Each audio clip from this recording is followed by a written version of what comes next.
Renault until such shares are sold. We also continue to ensure cross-representation in the board of directors of the two companies, with the same representation level as today. Two board members representing each company will sit at each respective board. The Alliance Operating Board is confirmed in its coordination role, and I feel very honored to chair this important governance body. And now, if you may, I will ask Ushida-san, Kato-san, and Luca de Meo to tell you more about how they see the new alliance. I propose, by the way, that we start with you, Ushida-san. Thank you very much for your attention. Okay. Thank you, guys. Thank you, Mr. Tsunao. Hello, everyone. It is my pleasure to be with you today as we take significant step towards the next level of the alliance.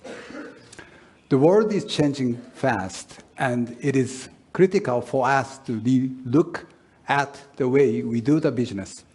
Nissan has started its transformation journey with Nissan Next, planned in 2020, during extraordinary times of the pandemic and massive chip shortage. While being resilient, we took a visionary step with Nissan Ambition 2030. This set a North Star for our business. Similarly, Renault defined Renaulution and Mitsubishi their midterm plan. However, we have been facing more challenging and disruptive environment. We need to adapt to the new reality and urgently address the issue like climate change, geopolitical scenarios, raw material hikes, or fragmentation of market. In whichever context, it is true that we can no longer stay still or walk as an extension of the past. We need a next level of transformation. This is not a choice, but a need. Recognizing this, Renault has already stepped up with their next phase of their strategy, and Nissan is working on its next midterm plan and strategic initiatives to support our vision of empowering mobility. The alliance is a key pillar for us. We believe that the next level of transformation has to happen at the alliance to adapt to the next era. It is with this spirit that we have been holding intensive discussions over the past months. We are building on collaboration across the alliance to enable even deeper efficiency and shared expertise in areas such as electrification, SDVs, and autonomous driving.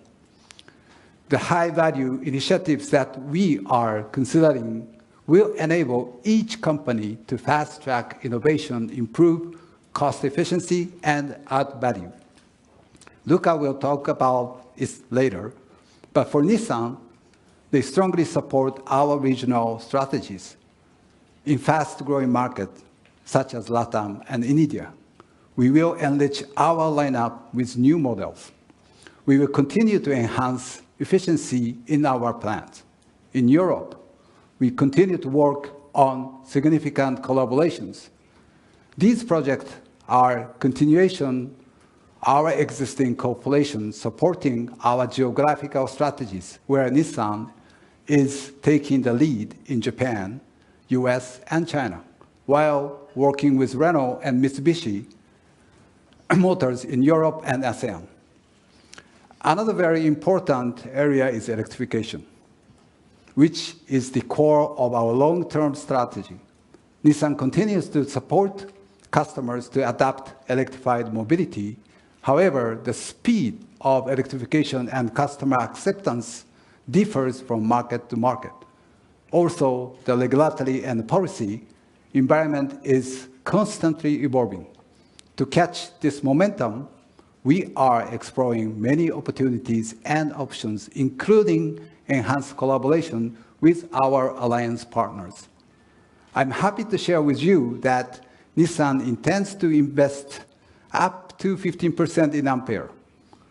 We regard Ampere as an enabler for Nissan to participate in new business opportunities in Europe, providing new collaboration and generating value.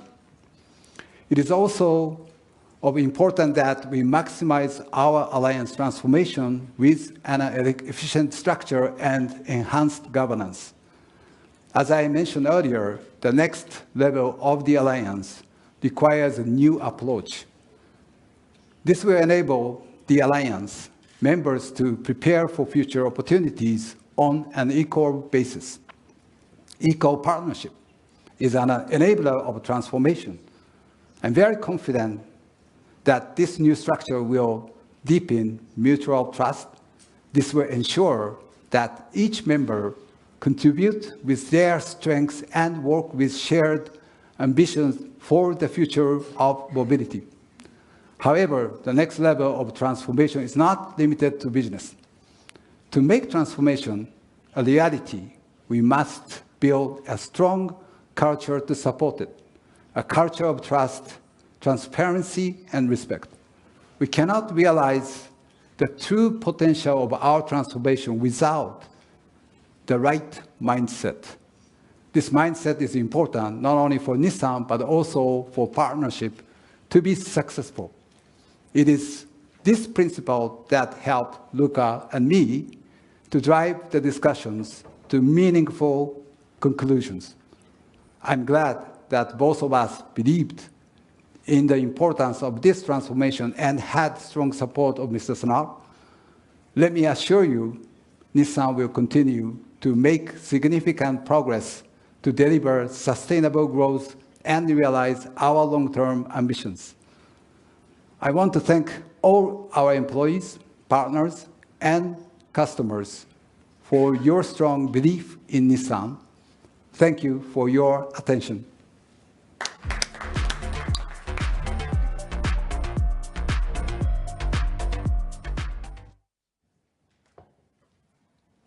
Yes, it's you, yes. Everyone goes around. Good morning, everyone. First of all, I'd like to say congratulations to both Renault and Nissan teams on the new agreement that was presented today. I feel very positive about the new direction. This really fits the rapidly changing environment in the current automotive business, and I'm sure that it will strengthen all the alliance partners, including Mitsubishi Motors. We at Mitsubishi Motors already have many achievements that illustrate the benefits of the alliance, such as our new Outlander based on the joint CMF-CD, which is already a great success. The new K car, EK Cross EV, which was awarded the Car of the Year Japan together with Nissan Sakura. I'm confident that under the new framework, the alliance will bring us further valuable benefits. Mitsubishi Motors has to concentrate a large part of our resources on the market where we have strong presence, such as the ASEAN and Oceania countries. Thanks to the alliance, we can leverage the expertise of our partners to meet the customers' expectations wherever in the world we do business. In that sense, Europe and North America are potential markets where we can utilize alliance's assets. We have several projects going on with Nissan and Renault about expanding our product lineup in many regions and market segments. Being an alliance member enables us to enhance our business, especially for electric vehicles. For example, North America is a promising field of collaboration where we will naturally rely on Nissan to enrich our car lineup. Europe is another area for business enhancement thanks to the alliance. As you know, we have already announced some OEM products from Renault, the ASX and Colt. Their development are currently ongoing, with a high level of efficiency. And our dealers are really delighted with those products. As a next step, due to the strict emission regulations in Europe, we have not just but studied introduction of BEVs. I'm sure that OEMing from Ampere can be one of the very attractive solutions for us. I think that Ampere should be a part of our EV strategy in Europe. Considering these points, we will further study our share participation in Ampere. We see the alliance as a great opportunity for each member company to grow further by using our best skill and each company's market advantage. As Sunao-san, Luca, and Uchida-san explained, Alliance will proceed to that next step. I believe that the new framework will bring us further success for the three companies. Thank you very much. Thank you for that. Good morning, everybody. So I actually came into the house in mid-2020, so actually it helped me not to have a very clear and simple perspective on the alliance. My priority with the Renault team was at the beginning to fix Renault, and then to develop our own strategy. I always look at the alliance as from the business side, and I try to push with the team to create an architecture of the alliance that would maximize the value for Renault first, but also for each partners and for all the stakeholders. And I consider that what we have agreed is actually a much better setup than what we have had in the past few years. I like to illustrate this like a three-stage rocket. On top, you have now a new governance scheme that is much more straightforward. We can now operate like a normal company, like any other company that has a cross-shareholding participation. So before we had 43, like Jean-Dominique says, 43.4% without any voting right. Now we have 15% with full voting rights, and the same is for Nissan. And the remaining 28%, as Jean-Dominique explained, is neutralized as of today. But we will keep economic rights, including dividends, as long as we won't sell them. We have agreed on an orderly sell down of these shares, where Renault can decide when and how to reduce that. It means we have actually also more agility and choice to continue improving the quality of Renault's capital allocation. So the middle stage of the deal, seen from Renault, is about regaining some strategic agility without breaking necessarily the ties and the synergies that were existing and where they exist. Renault has now a clear strategy, as we have explained on the 8th of November, to specialize on the topics that will create the value in the automotive industry of the future. So we decided sometimes to do it with partners, sometimes not coming from the automotive industry. So you have to see our, let's say, and the deal and our strategy, it's actually a different and complementary concept to the alliance that, as you know, has been creating on the logic of finding size and synergies at the beginning.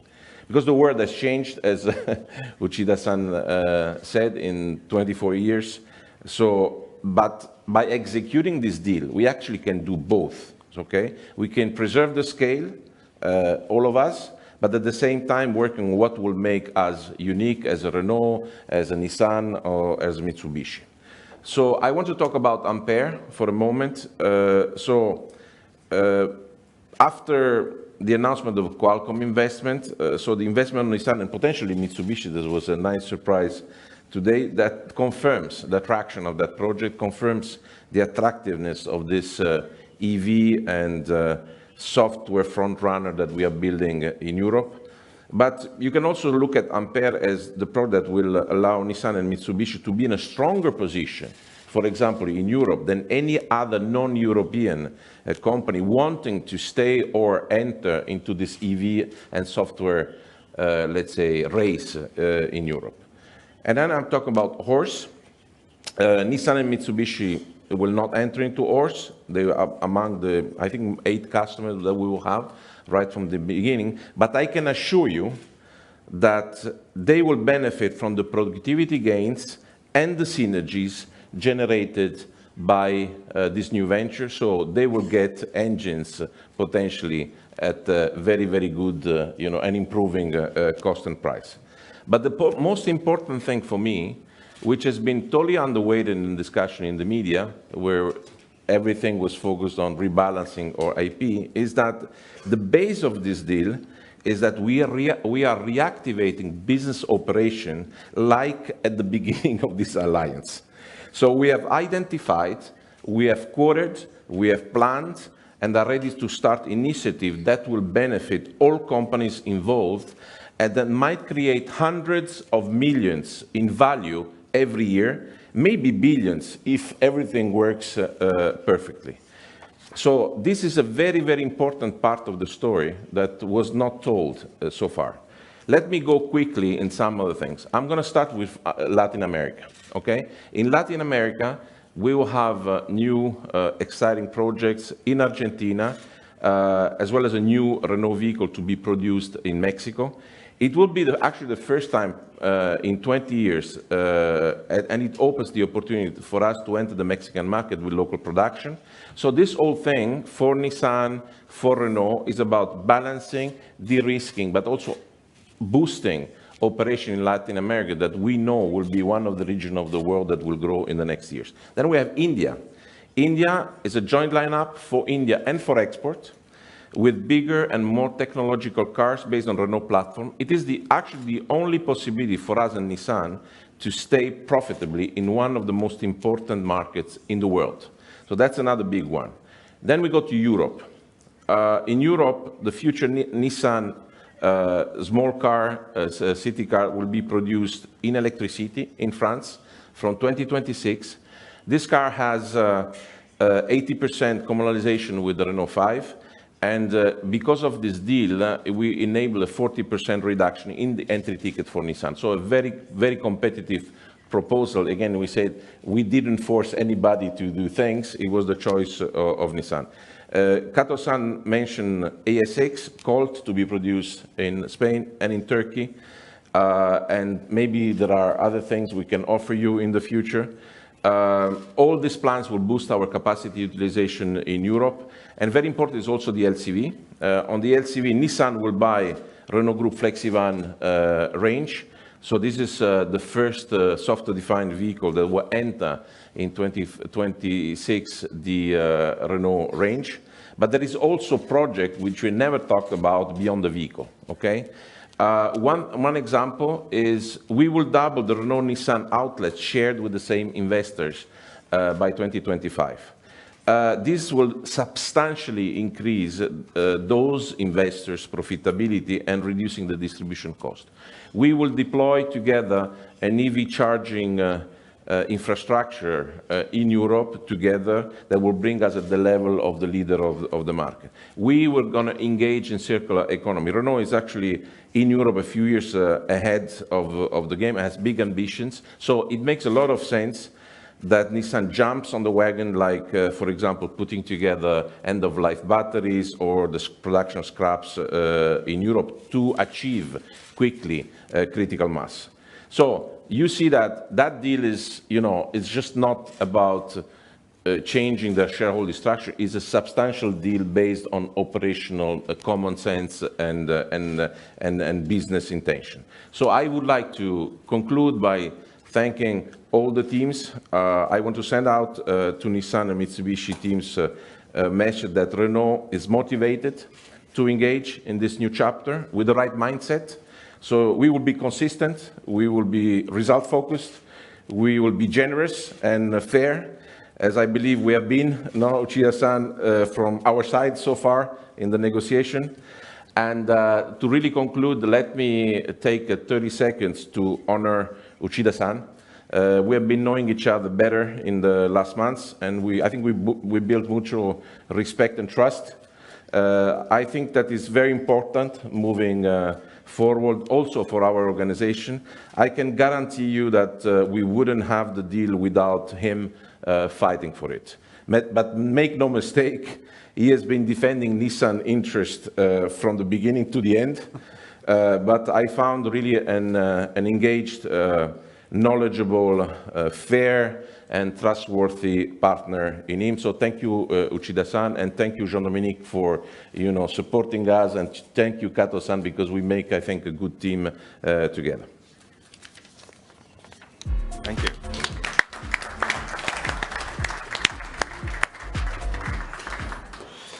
Well, there we are. Thank you so much, the three of you. Obviously, as you can see, there are a tremendous amount of information behind the agreement that has been signed this morning, and I guess we will be very happy to go through the Q&A question now that I will try to monitor if you accept that. Before we start, I would honestly simply say thank you.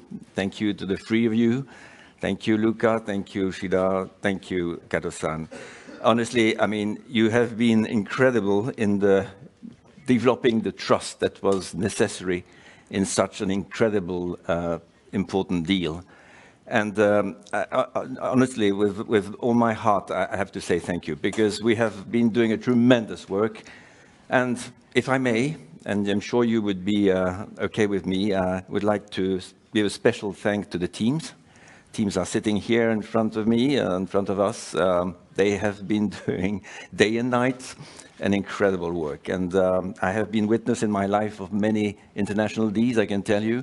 This one was interesting because, I mean, 3 companies, 2 main, of course, were working hard.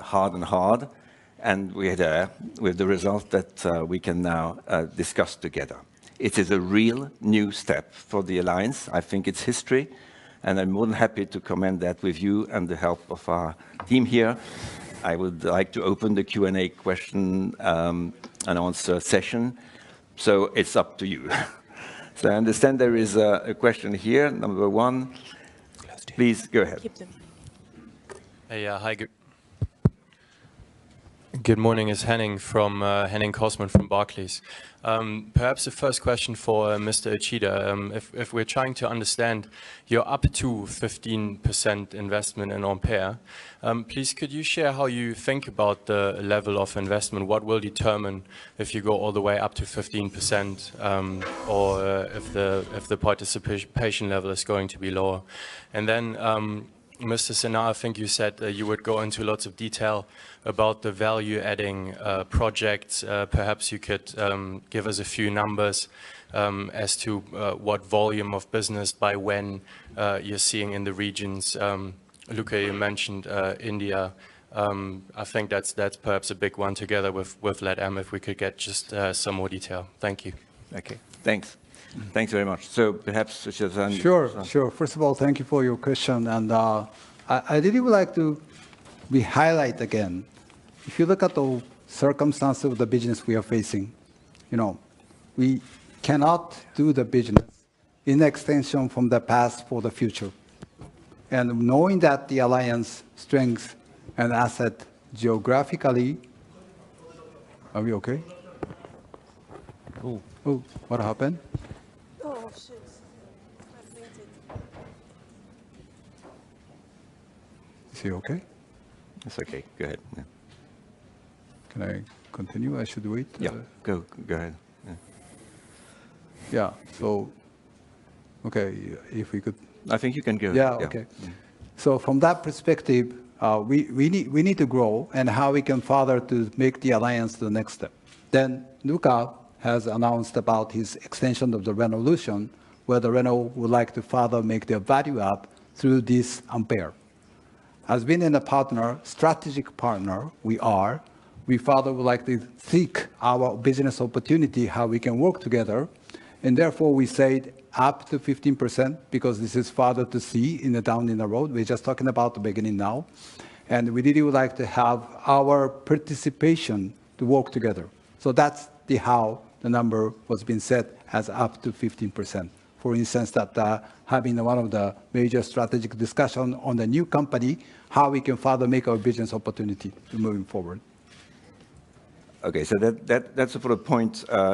When it comes to the projects, I said that they were highly value creative, and I strongly believe it. By the way, before I give the word to Luca, and perhaps after to Gupta-san, I think you have to understand that these projects are ready. I would say that they are not just in front of us like a dream. They have been largely discussed within the teams and prepared at the Alliance Operating Board level, so they are ready. Maybe, Luca, you would like to be more extensive, and maybe then Gupta-san would have to complement for the Nissan part. Look, I don't, let's say, we used in the past to generally speak about, billions of synergies, et cetera, et cetera. Well, then it was very difficult to trace. So we were not going to fall in the trap of giving you a number today. But what I can tell you is that it's, first of all, it's a combination of maybe cost avoidance, not investing twice on the same thing, maybe additional opportunity to get in volumes, margins, because we do, better cars. So it's a combination of all, and it's really sizable, okay? So it's maybe hundreds of millions a year, but what is important, they are very fairly shared between the two companies. Maybe sometimes 50-50, sometimes 60-40, sometimes 40-60, but that's the way, let's say, we build all the projects. And we actually picked, to make sure that the thing would be pretty locked, projects that we can only do together, okay? There's no way you can do it separately. So at least we are condemned to work, okay? So sometimes it's, staying into a market, sometimes it's technology, sometimes it's, a new, an operation in a plant. So it's a combination of all, and you will be able to see and to track the progress of the things based on the success of the project. As Jean-Dominique said, they are actually pretty well defined. We know how to do it. It's not rocket science, so it's something that we know how to do. And now let's say the challenge for us, for the teams, etc., will be to execute them. Okay, so we need to go back to work, get out of discussion with legal people, etc., and come into the operation and execute one after the other. But I think we have all the ingredients, and with the right mindset. Also, the teams locally, they can. We have already proved that we can deliver. So that's what I can say on the thing. So, and it's not only India and Argentina. It's many more things.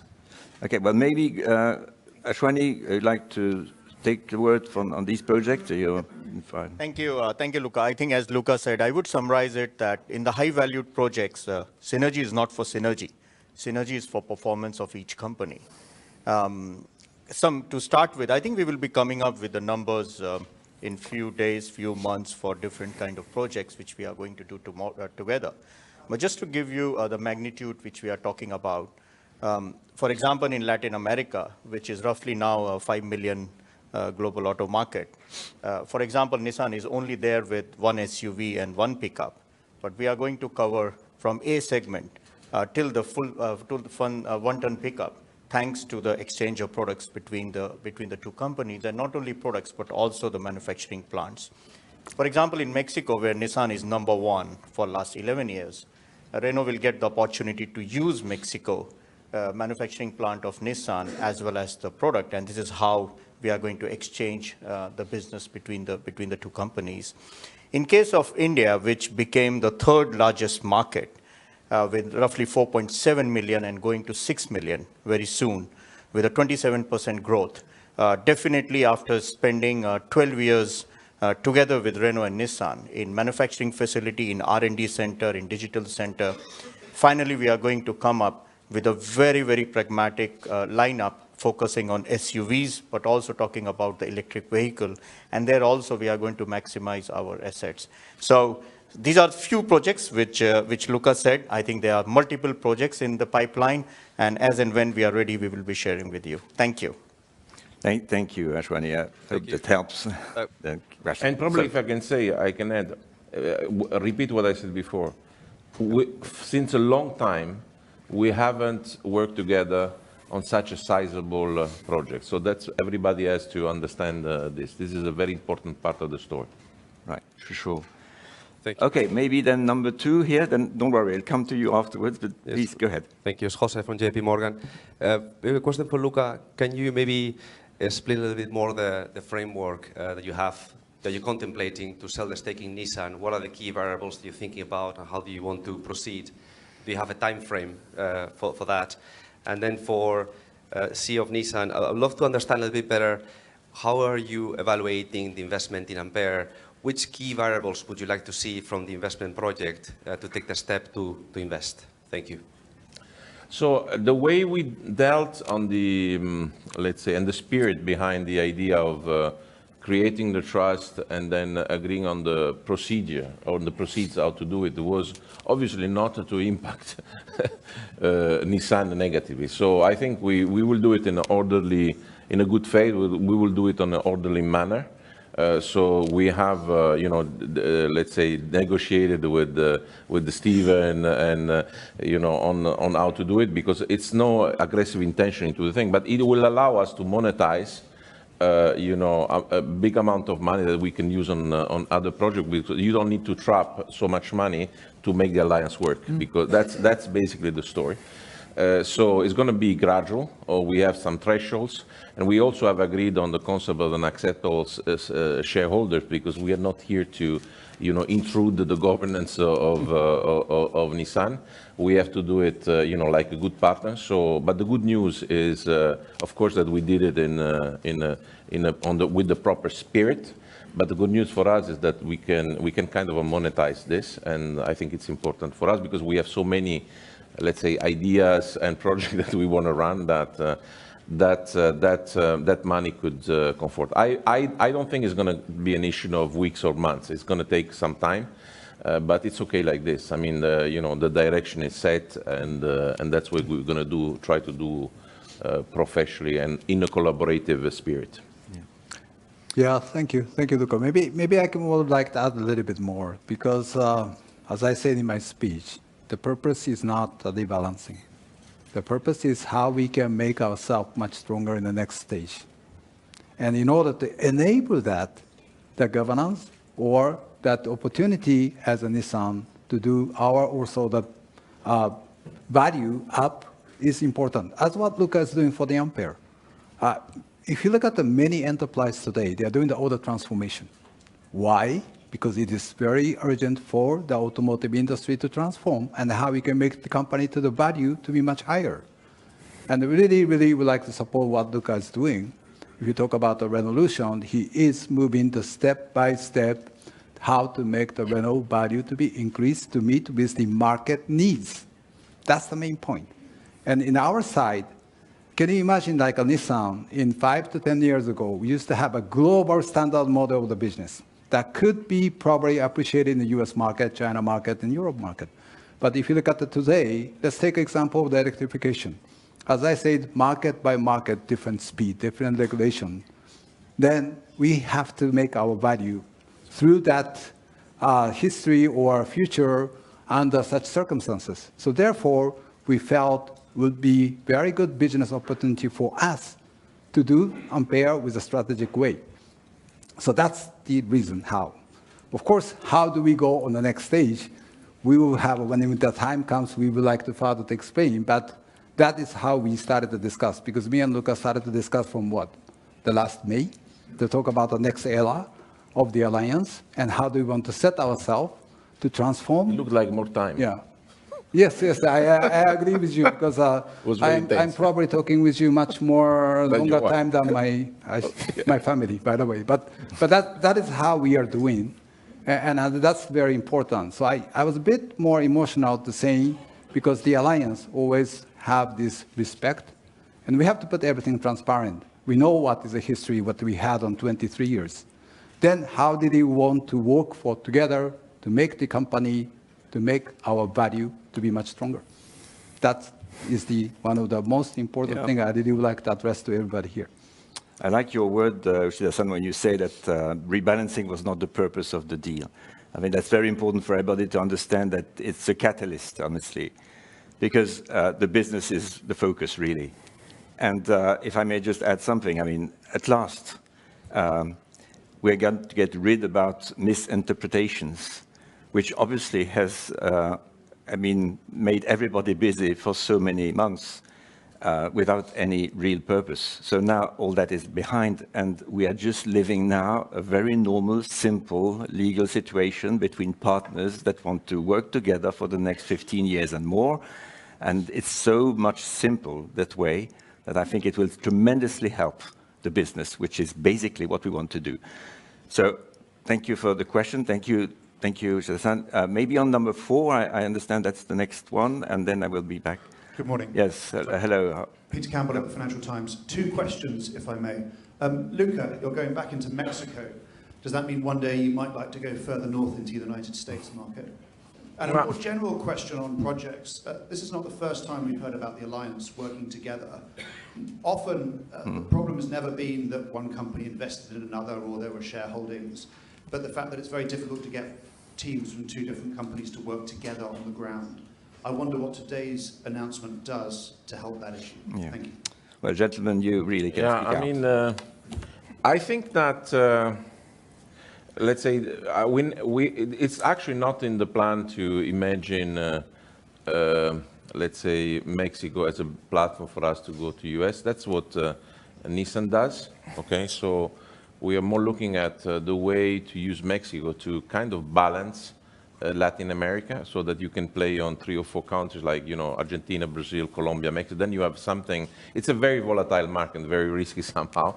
So the more you can put, you know, different eggs in different baskets, the better it is. That's the spirit of the thing. It's actually very competitive, and Nissan is very good there. So we just have to find the right product and the right platform to do it. So it's not like completely, so we'll have to discuss. I'm not going to do things if just because I have to do them or it's announced into the thing. I'm going to do that because I make money on the thing. It's a very simple concept, okay? So it's still a work of the next let's say months and weeks, but we have it pretty clear. Let's say on the potential, let's say on the way the system will work. I think that we need to, and this is also another discussion we'll have to do with Ashwani, with Uchida-san and the team, is we have to re-engineer the connection between the 2 organizations, right?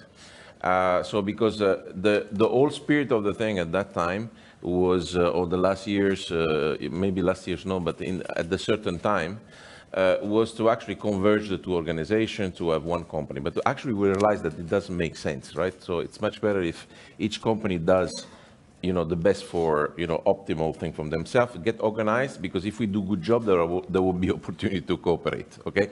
That's the thing. So we have to re-engineer. I think there is a possibility to do this around the 5 or 6 things, or the project. So of course we have to reinforce and maybe restructure on the purchasing side if necessary, or if let's say maybe we can optimize, but it's a platform that is very strong and works. We probably have to work on the innovation and techno roadmap discussion for the future IPs, et cetera, and how to do it. And then we have the opportunity on the projects, okay, to actually give really responsibility to each other to actually execute the thing, right? So, you know, we have to design a project-driven organization rather than mixing up like pizza quattro stagioni, everything together. That's not what we want to do. So I don't know, Ashwani, if you want to make a comment on that one, but because as a COO, if you want I think it would lend be the microphone. No, thank you, Luca. I think, Peter, your question is what will change? I think one thing which we are changing for sure is to not have a business relationship based on buyer and seller agreement.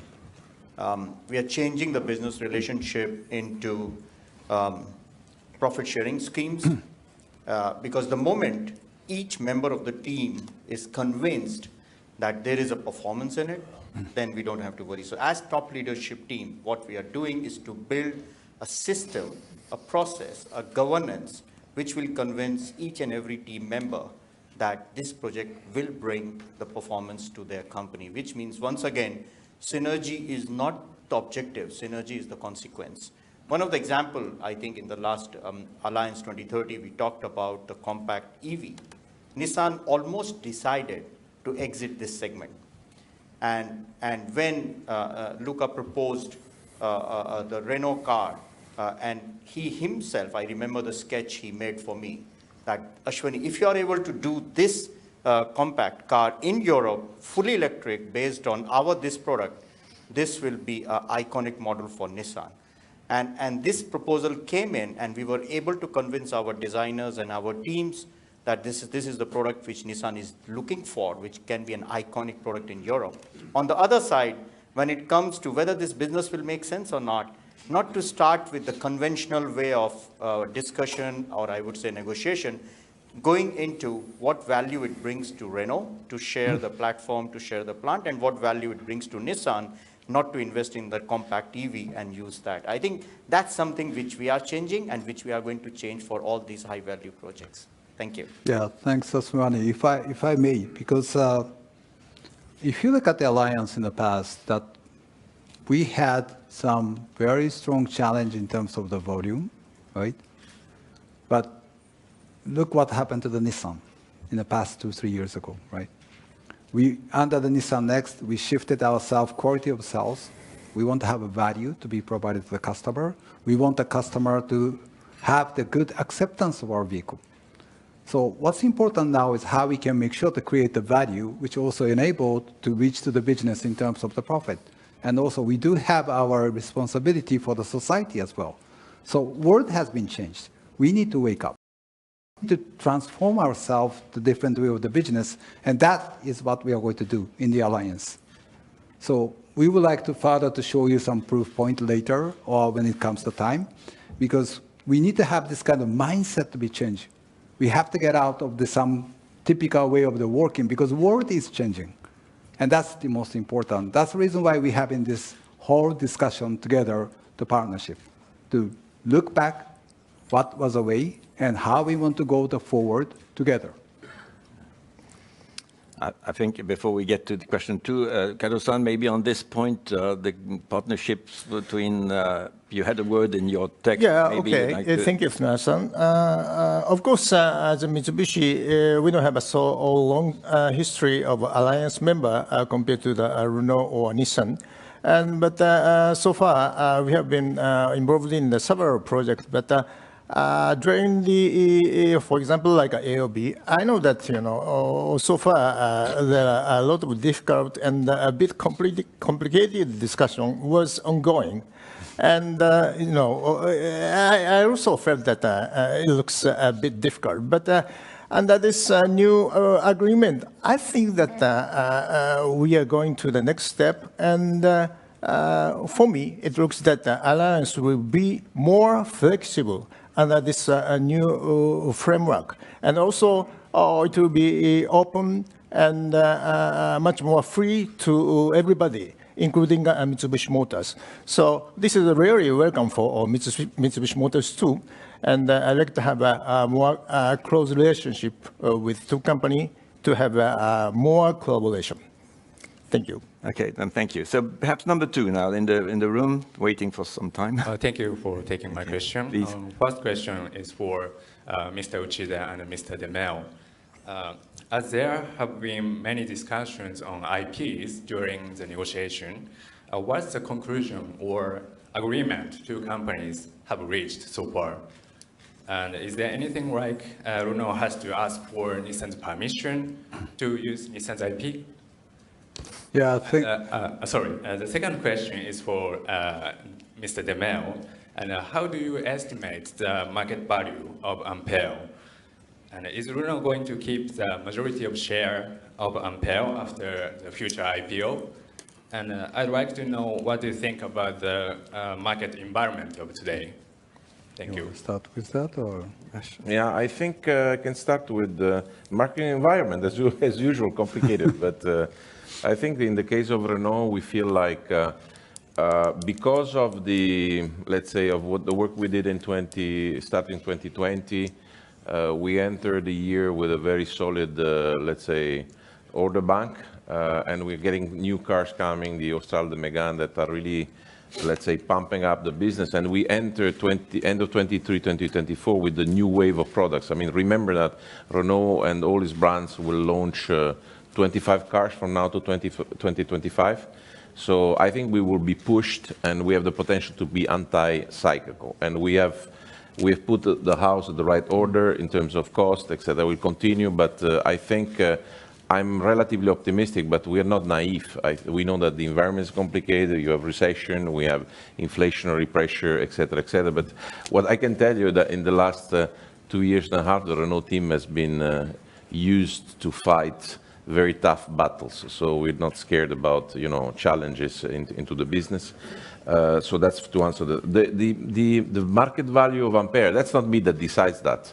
It's the market that decides that. And the only thing we can do is actually put enough substance into the project so that the market will recognize and the investors will recognize the value of it. I feel that when you are creating something that might, you know, sell 1 million electric cars in Europe, that might achieve, you know, 25 billion turnover, double-digit profitability with the very efficient manufacturer, all the technology in 2 platforms, 6 models, plus some of the models that will come, for example, from the partner, plus Alpine, you know, software-defined vehicle, centralized electronic architecture of the new generation, a very strong distribution already in place, retail financing already in place. I mean, there are not many examples on the planet of EV software, let's say, focused organization like this one. So the investors will decide.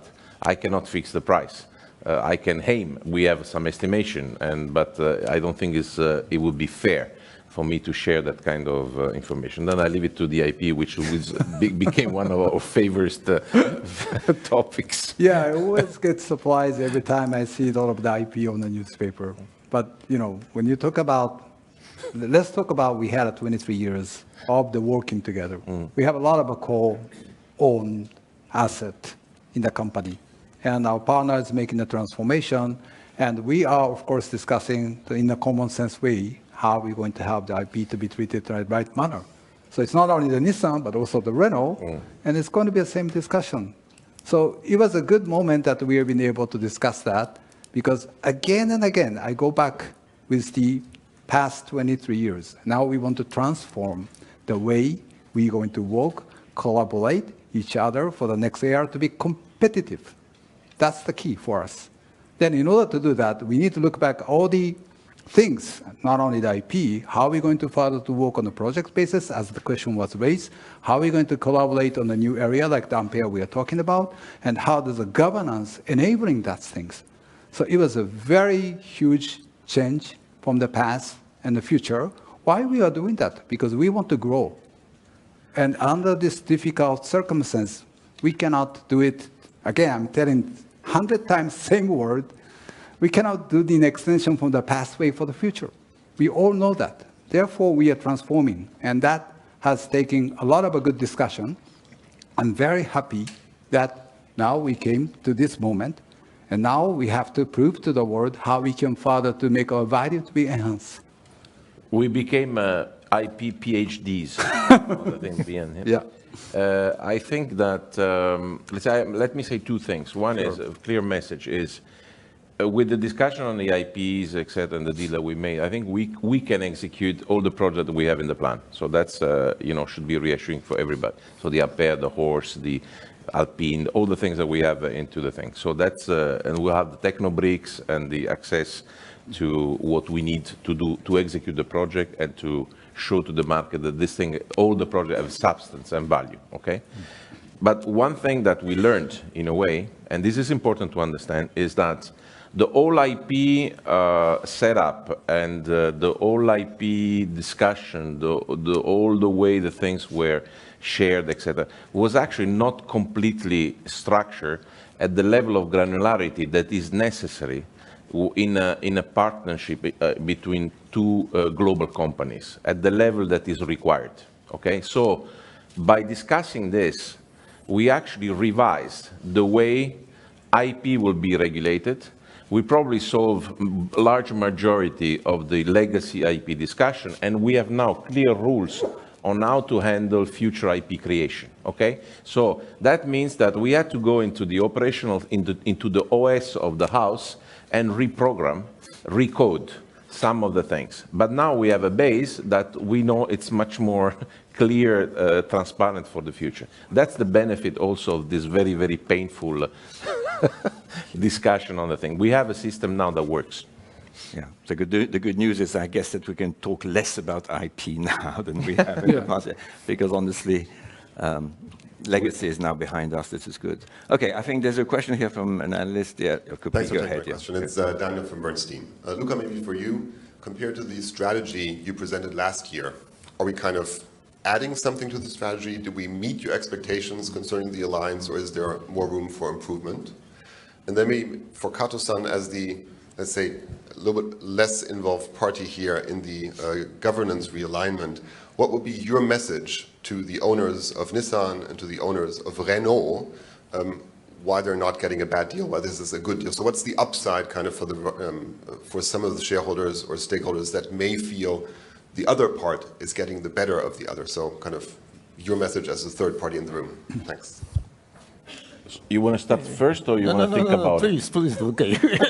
You speak no, first. I think, I mean, very bluntly, I think that my priority is to actually execute the strategy of Renault. Okay, and I expect the same thing from Uchida-san and Kato-san. They have to care for their house and their strategy. But when we do it right, there will certainly be opportunity of cooperation. So I see the whole alliance story not as the final end of the thing, but I treat that as an opportunity based on pure business logic. We have identified already things that are very sizable, 100 millions, billions potentially of value. So we will take care of both things, which is the strategy of Renault, and I will make sure that with all the Nissan team and Mitsubishi team, that we can execute one thing after the other, But as I said, that's operation. We know how to do it. No science fiction. So that's the way I see it. And you know, maybe I say it a different way. The alliance came to a situation where, you know, was kind of based at a certain point on a culture of compromise. So one would say yellow, the other would say red, and then we would do a lot of orange. But it's always a kind of a suboptimal thing. And I believe that everybody, you know, he needs to make a very nice red, and I have to do transform yellow in gold, and when you see the gold, maybe you buy. You understand? So that's a new spirit. And even a good, healthy, positive competition, okay, between the teams to bring on the table of the negotiation a better solution, I think it's good for the companies, between engineers, between design, between commercial people, etc., etc. I think it's important to foster that kind of eye-to-eye, healthy competition between the organization, not compromise, because there is someone that say, you got to do it. You say red, I say, the other one say yellow, no orange. No good. Okay, so that's also what this deal allows us to do, which is good.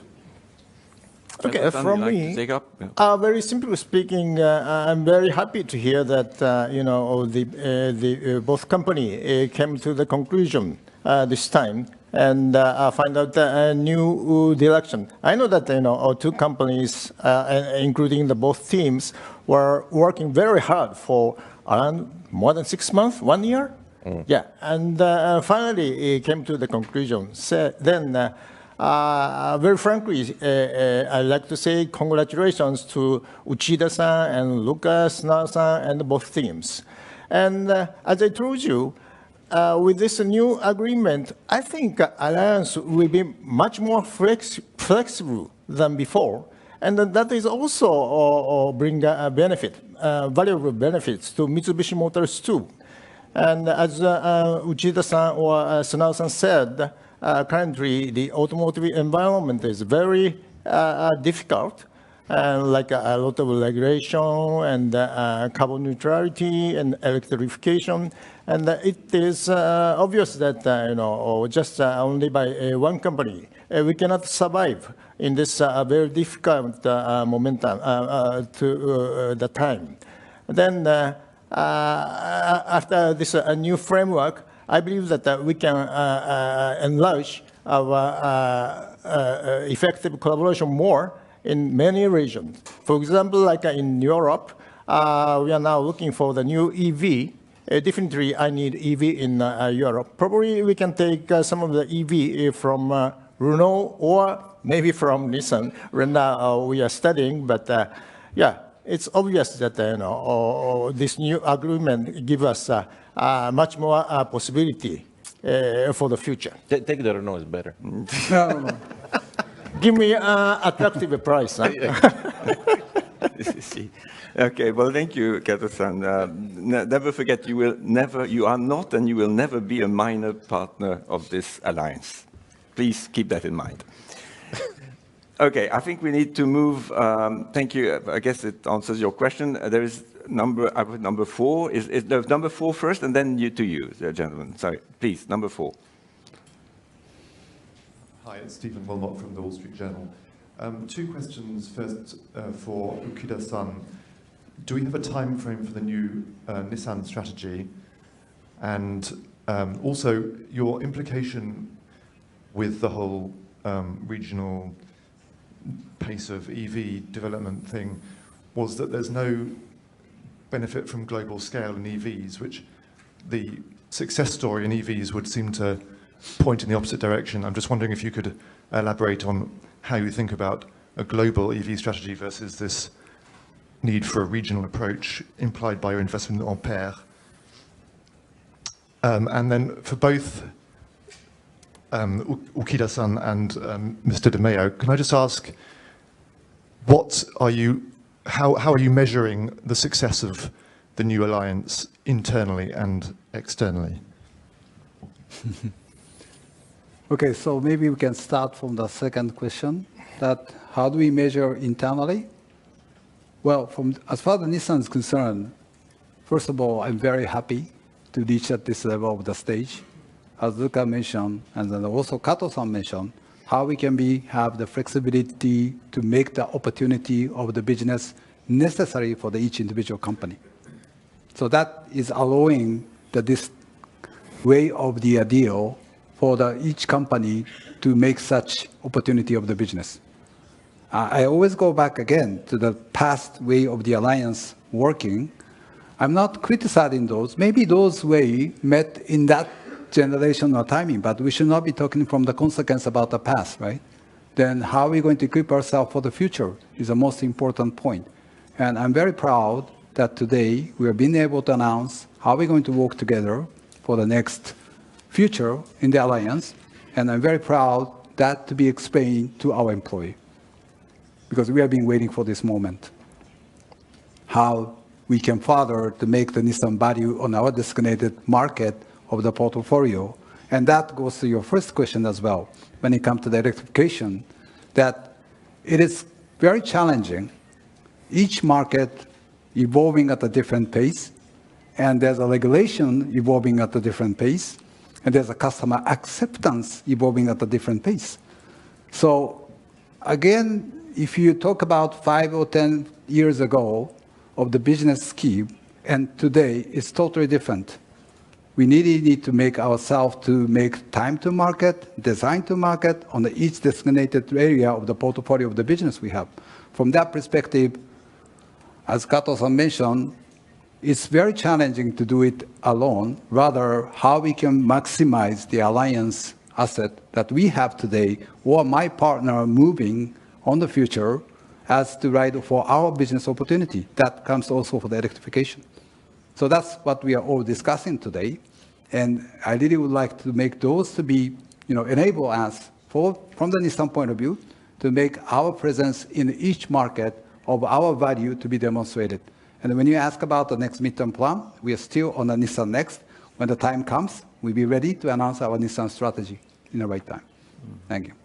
So answering to your question, how do I measure success? I think it's very simple from our side. It's return on capital employed. So my responsibility is to allocate the capital that is given to me to the right project. So that's the criteria we will use to measure the success of the Alliance initiative. They are in competition with others that we're doing, but I think in many cases we have when we do it in 2 and 3, I think it's a big chance that we can have roses that are very good on the Alliance project. It's very simple. Yeah. As simple as that. And by the way, the criteria of the follow-up of these projects will be monthly, I would say, at the Alliance Operating Board, and they will be seen and analyzed and clearly coordinated. So that's another way to ensure what Luca just said. Okay, I guess now it's number 2 at last for you. Sorry, been a bit long. Thank you for taking my question. I'm Yoshio Arima from NHK. I'm asking an additional question about the possible 15% stake in Ampere of Nissan. So, Uchida-san, is it enough stake for Nissan to have a certain influence on the new project with Renault? And also, I'd like to ask Luca-san that it's a possible 15% stake with a certain condition, just according to Nissan's decision. Do you think it's really passive or too cautious behavior for Nissan for your very important project of EV? Thanks so much. You want to answer or you want me to answer? You can start first, I think. You? Yeah. Well, I will hear to you first. No. No, but honestly, again, we felt, of course, Ampere is now created as the plan for the Renault future, right? And as we go along, we are discussing what could be our strategic partner level. Then we came to the number of up to 15%. I'm being very honest with you on this discussion because we want to have a strategic discussion, and that will represent the 15% as the starting point of what we discuss. But as we go along, of course, there could be many kind of discussion may happen. And of course, knowing the Nissan situation today, that initially started of the discussion was up to 50%. I don't know whether I'm answering to your question, but after Luca, I can elaborate even if you have more. I mean, look, I think that for me, my responsibility is to make Ampere project strong, attractive enough, so that Uchida-san and even Kato-san may say, okay, that's a place where it's worth putting my money. Okay, so I'm in competition probably with other projects that Nissan has. Maybe they will come with a kind of similar, slightly different idea, and they would give priority to their project because it's more, there's more return for them. So my focus is, let's try to make a proposal, as we did like for, with the small car platform, etc., that is so attractive that they can't refuse the thing, right? So nobody's forcing Nissan or Mitsubishi to enter Ampere. I think it's nice, to do it together because they have cars into the thing. They might buy technology, use plants, etc. So it makes a lot of sense. It's his decision, the level of influence he wants to get into the thing, and it depends on the amount of money he will put into the game, right? But you will have to decide if it's money well allocated as a CEO of Nissan. And my job is to make sure that this is a very, very attractive thing. That's the way we see the story. We need to make Ampere a strong proposal. We have a lot of arguments. We need to keep, some floating into the thing if we, looking at an IPO, etc. So, and because on the other hand, Renault, and it's very important, will never lose a majority on the Ampere because it's one of the, a core project of the future of Renault. So if you are above the 50% and then you have, internal anchor investor, investing 45%, there is nothing for the market, and then it doesn't make sense. So I think we need to find the right balance, and I have to propose some good deal to Uchida-san where he decides where to put the bar, or Kato-san. Yeah. I think it's fair. Yeah. the showcase, one of the showcases of this new alliance. One point is for clear, Renault will clearly keep a substantial majority in this Ampere company. So everybody knows that, by the way, and it seems quite normal. So, so we're looking forward to this combination there. Back to you on this side. Yeah, please go ahead. Thank you so much for taking my question. It's Harold from Morgan Stanley. Congratulations on this agreement. It feels like we've been waiting a very long time for an agreement like this. And it's very nice to see you looking forward and operational as much as you are today. So hopefully, we wish you a lot of success with the new projects and things. Unfortunately, can I take you just back, to what we've experienced from the analytical and the investor community over the last 15 years or so? The group has a huge number of different stakeholders, as you know better than I do. Can you confirm that today, the framework agreement that you have, all of the framework agreements in place are satisfying all of those different stakeholders? Mr. Senara, you probably more than anybody has the experience of all the different stakeholders, and I don't know how you can speak for them. Right. But, can we now hopefully get rid of some of these newspaper articles that we get every year? Exactly. Can we get rid of that? Is that now all satisfied, or are there? No. Do you think there are still parties who are still not satisfied with the agreement you've made today? Thank you. Well, I'll be very, very candid with you. First, we would never be standing in front of you if I was not totally sure that all massively the stakeholders of our different companies are okay. When it comes to Renault, I am, of course, well placed to say that that is the case. The French state, because you're talking about the French state, is behind the deal, has backed it completely, and it has even been publicly stated by the French head of state. So, I mean, that's clear and neat, and I have to tell you that, again, I would not be standing in front of you here if that was not the case. So be reassured that that is the case. When it comes to the Nissan stakeholders and Mitsubishi stakeholders, you're better placed for me than to speak for that. But my feeling is that you may still have a few spirits that are lost in the past, if I may say it that way. But there are less and less. That's my view. And hopefully they will disappear. Okay? That will be probably, I would say, a relief. So there we are. Is that all right for you? Yeah, that is perfectly fine. But if I may add a word of that, is that we talk about the equal partnership. And that will bring the opportunity of the business for each company in line with the strategy we are doing. So it should be appreciated with our stakeholders, because we cannot be as is. It will be not enough, right? So how we can maximize our potential way of the working in the alliance to make the value up of each company, and that, I believe that's what stakeholders are looking for. And that is our job to do that. So again, I'm very happy to make this framework. Then we really would like to demonstrate to the world how individual company first to get their value and the growth on each respective market, and how also that makes the alliance to be elevated to the next level. To be competitive is the key word, I guess. Thank you. Is that okay for you? Yeah. Okay, wonderful. Wow, where are we now? Is there a hand raised? Yes, perhaps, gentlemen, I can see you. I guess there are no others here. I'm like in an auction, I'm trying to find out who's going to pay. Please go ahead. Thank you for taking my question. I'm Shinya Wake from the Asahi Shimbun. The question for both sides. To Renault first, I understand that by this rebalance, you have made a big step forward with the Ampere plan. There's a good news for you. But there's a big but between the relationship, as in general, if you bring down the sharehold, that seems, in general, weakening of the ties, not strengthening. And so please let me get it straight by asking you this bold question. Isn't this a start of the end of your relationship?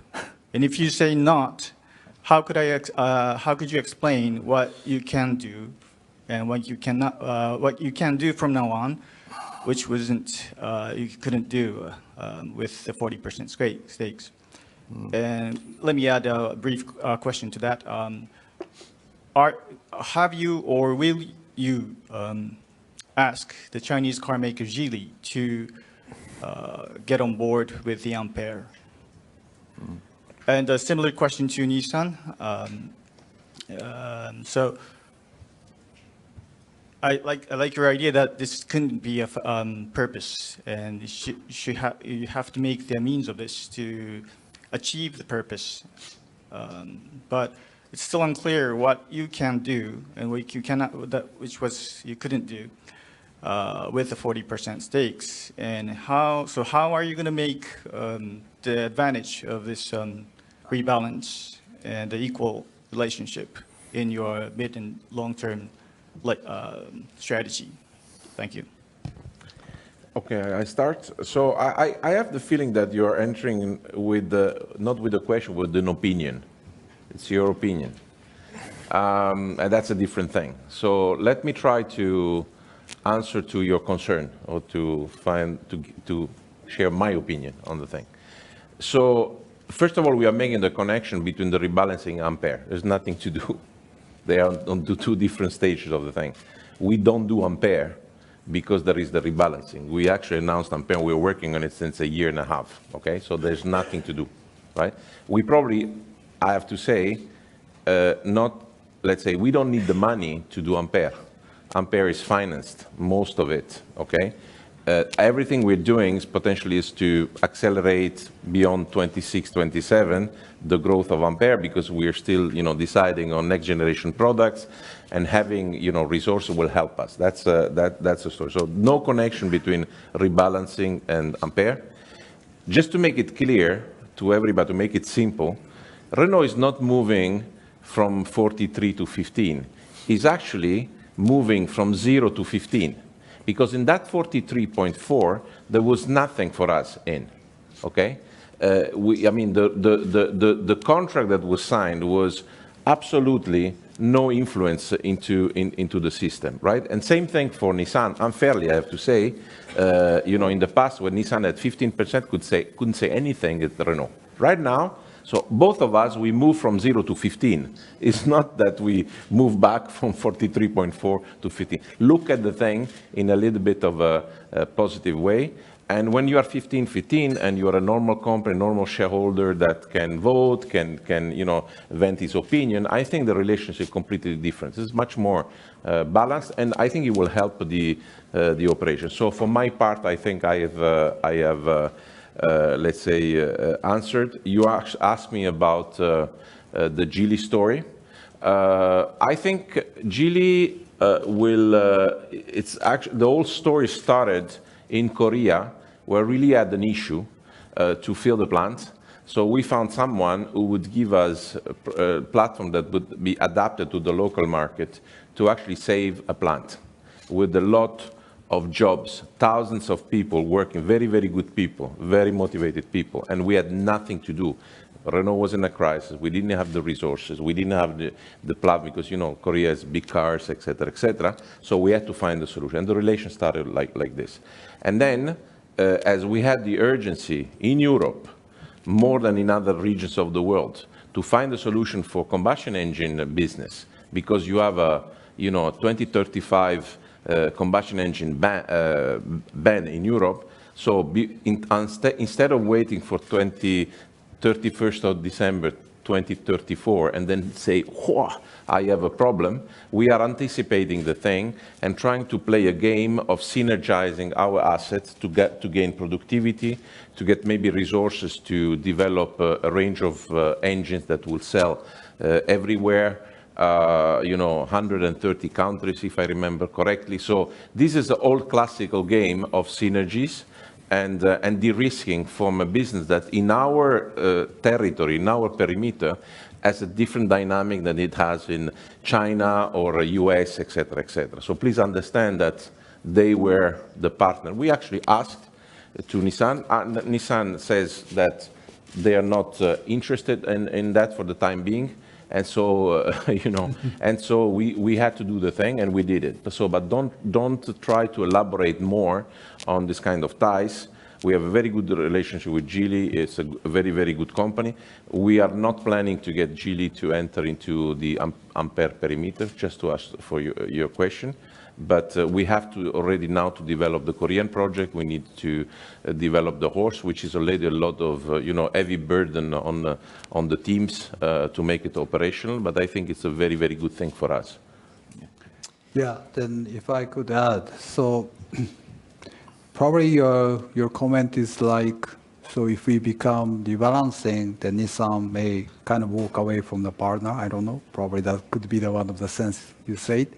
But again, I would say it's totally different because we are going to have more opportunity for the future, right? But if you, again, I'm always trying to tell this, but seems to be it was not being accepted. Maybe my way of the explanation is not enough. But the world is already making the fragmentation of the market, right? Then again, how we can make our value of company to be demonstrated in each market? Can we continue to do in the old style of the way where that we used to be? The answer is no. And do you want to further work with a partner? Answer is yes. And that is the reason why we are doing this. And that I'm very sure this would even to motivate each of us and our employee, because we have a lot of opportunity that we can do with this. We don't want to be talking about Renault's, big shareholding to the Nissan, vice versa, all the past things that we had to face it. I mean, let's not talk about the history or past. Let's talk about from today to move into the future, what could be the best for the partnership. And I would like to emphasize, can we do it everything alone? The answer is very challenging to do that. Therefore, we are making this deal which enable each of us to maximize of all the good things we're doing from the past and to make those to be a next level. And in order to do that, what kind of setup or governance can make each company to have the opportunity, as we can use the word normal company. And I think this is a normal company. Then how are we going to make our opportunity also from Nissan perspective? He told me that Nissan has to make our strategy, yes, and Renault has their own strategy. Therefore, he went with the Ampere and the horse, which to make his company to vary up. And we also have to do that. Mitsubishi also has to do that. We are not in an old way. We have to do in a new way, knowing all the circumstances of the business that we are facing in the world.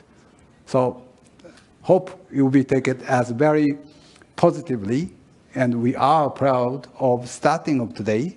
It's still starting for me, and how we can make sure that to be demonstrated to the market is the most important for us. Yeah, and if I can add, sorry, but I think, the alliance is kind of an old marriage, no? You had up and downs, we had dark times, but we also had good times. So we already demonstrated that the thing could work at a certain time, and then down.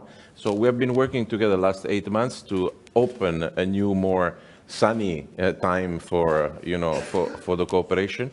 And I think that, honestly, the best way to answer to your question is that to demonstrate that all the projects that we are getting in are successful.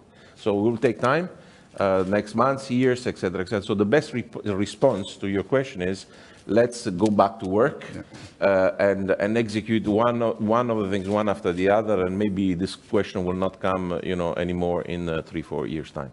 Well, I'm sure it will not come any longer, because if I may just add before we Thank you for the trust. To the last question online, I just want to add something. I mean, just to conclude on that point.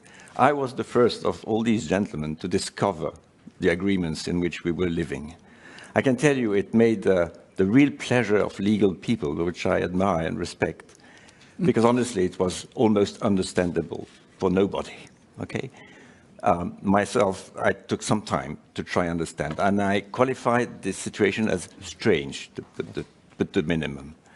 And in the past 4 years, I spent my time in my mind thinking that the status quo was not possible for the future, and we should get rid of that and go away with a normal situation. So please understand that I could very well understand the Nissan situation, having 15% of a company without voting rights. I mean, the frustration is obvious, isn't it? I mean, it's human, isn't it? It's not even business. But everybody forgot that Renault, on his side, had 44% of the company without a say, without a vote. And I was sitting there at the General Assembly at Nissan in Tokyo, without a word to speak, because actually I had no legal right to do so. Can you imagine? So please forget about all that. These frustrations are behind us. That's the past. Let's not get lost in the past, as I said. Now look at the future. We have normal companies, normal links, clarified, simplified. That's it. Please. I will go to the last question. Perhaps Pierre-Yves Kenmer from Stifel on the mic. Is that all right? Okay. And that will be, sorry, the last question. Yeah. Good morning. Do you hear me correctly? Right. Yes, go ahead. Hey, thanks. Thanks for taking my question. And hi to everybody. I've got two, actually. First one is a follow-up on Ampere. I'm surprised that after this quite long and detailed negotiations process, Nissan's investment in the future BEV software division of Renault has not yet been finalized. I guess my question would be, what would be the remaining roadblocks for Nissan to invest? What is the timeline you have in mind? And in any case, will it be done before the planned IPO of Ampere? And second question would be on the trust, where it's going to be segregated, the 28.4% that Renault owns in Nissan. What is the planned use of funds when the trust sells down a fraction of the entirety of the stake? And has anything been planned at this stage to reward Renault shareholders? Thank you. So, okay, so I think that on the first one, I mean, it's actually on the Renault's team shoulder because we will have to execute all the process looking at the potential IPO.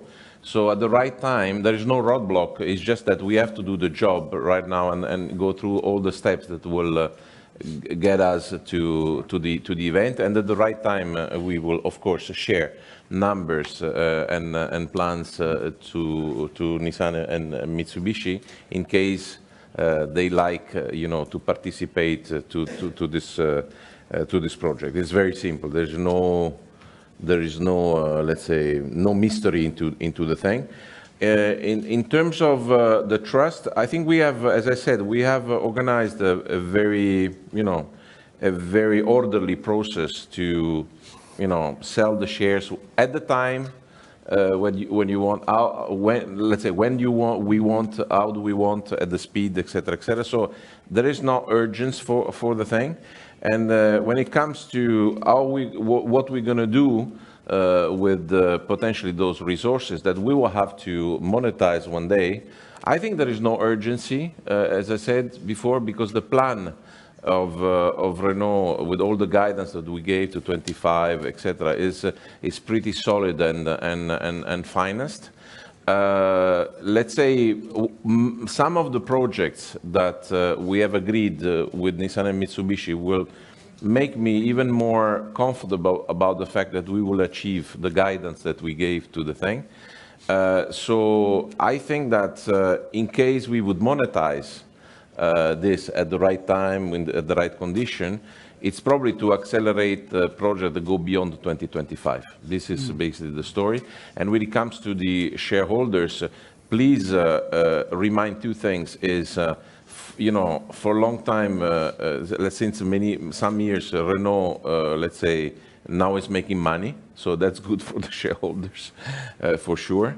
I think the dynamic of the stock is relatively positive. And Thierry, on the 8th of November, Thierry Piéton announced that we, let's say, have decided on a dividend policy, which is very, very clear. So we would move up to 35% of our results. So that's the reward we are giving to our shareholders, just simply doing the right job to make money and to give a part of this money back to our investors, to our employee through the share plan, etc. So that's the strategy that we have. Okay. Thank you all. I think it's time now to close the meeting. really, thank you so much. I hope that the questions and answers session has been useful for everybody. Last year, at the same period, I remember we had the first sort of public discussion. I remember it was the end of January. It was digital. Now it's at least in presence. There will be others, because I'm absolutely sure that now regularly we should be able to give to you the information related to what we just said. So you need to have a feedback, a regular feedback, and I'm absolutely sure we will create that, all of us, I'm sure. Until then, take care. Thank you so much, and we're more than happy to meet with the others and one another in the coming minutes. Thank you. Take care. Bye-bye. Thank you.